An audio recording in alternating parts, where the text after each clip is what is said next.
Shalom, jumpa lagi di Weekend with Jesus.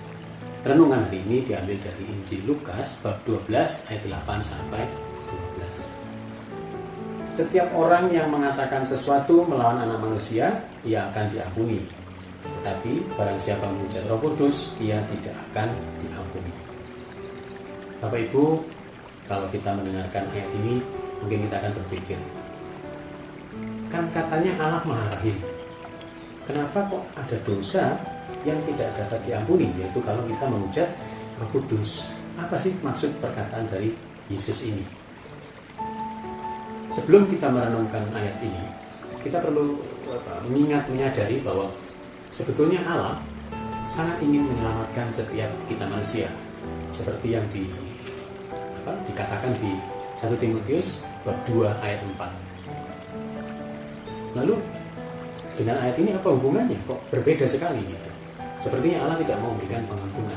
Kita punya rujukannya, yaitu Katekismus Gereja Katolik. Apa sih yang dikatakan oleh Katekismus Gereja Katolik, khususnya nomor 184 tentang menghujat Roh Kudus? Tetapi apabila seorang menghujat Roh Kudus, ia tidak mendapat ampun selama-lamanya, tetapi bersalah karena berbuat dosa kekal. Kerahiman Allah tidak mengenal batas. Artinya apa? Artinya Allah akan mengampuni setiap dosa. Tetapi siapa yang dengan sengaja tidak bersedia menerima kerahiman Allah melalui penyesalan, ia menolak pengampunan dosa-dosanya dan keselamatan yang ditawarkan oleh Roh Kudus. Ketegaran hati semacam ini dapat menyebabkan sikap yang tidak bersedia bertobat sampai pada saat kematian dan dapat menyebabkan kemusnahan abadi. Dari sini kita mengerti bahwa yang disebut dengan dosa menghujat Roh Kudus itu bukan tentang apa dosanya, tentang sikap sebetulnya. Sikap kita bagaimana sih saat kita jatuh dalam dosa.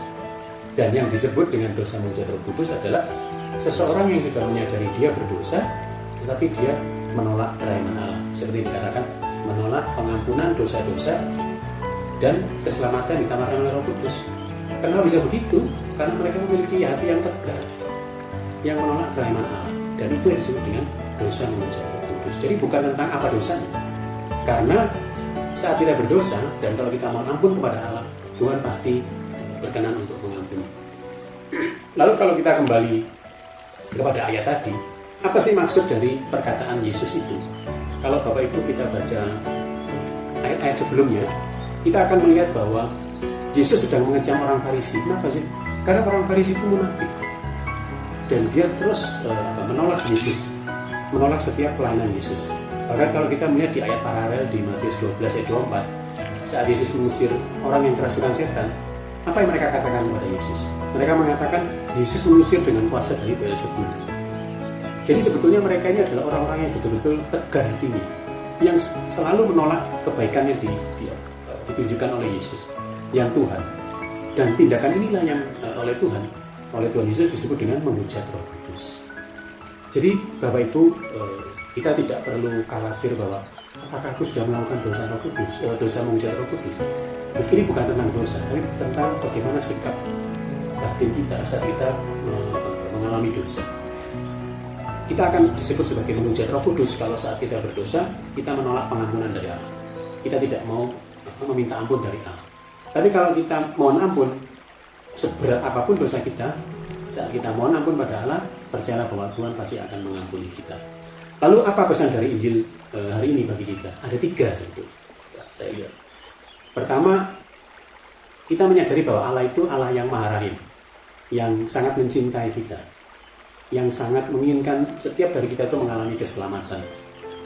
Sehingga saat kita berdosa pun dia tetap mencintai kita dan mau menyelamatkan kita. Itu satu, Allah yang sangat mencintai kita. 2, saat kita berdosa, apa yang kita lakukan? Kita punya Allah, kita memiliki Allah yang Maha Rahim. Apa yang kita lakukan? Ya, kita memohon kepada Allah, mohon pengampunan. Melalui kuasa Roh Kudus, percayalah bahwa dosa yang sudah kita lakukan akan diampuni. Itu 2. Dan yang ketiga, supaya kita mampu untuk menolak dosa, ini yang penting bahwa kita harus hidup di dalam firman Tuhan setiap hari. Agar semakin lama kita semakin mampu, semakin kuat untuk menolak dosa. Dan yang terpenting, dari hari ke hari melalui firman, melalui kuasa Roh Kudus, kita akan semakin dibentuk atau serupa dengan putranya, yaitu Yesus Kristus. Saya Martinus, pengajar Chef Surabaya. Saksikan terus Weekend with Jesus di channel ini setiap Sabtu. Tuhan Yesus memberkati.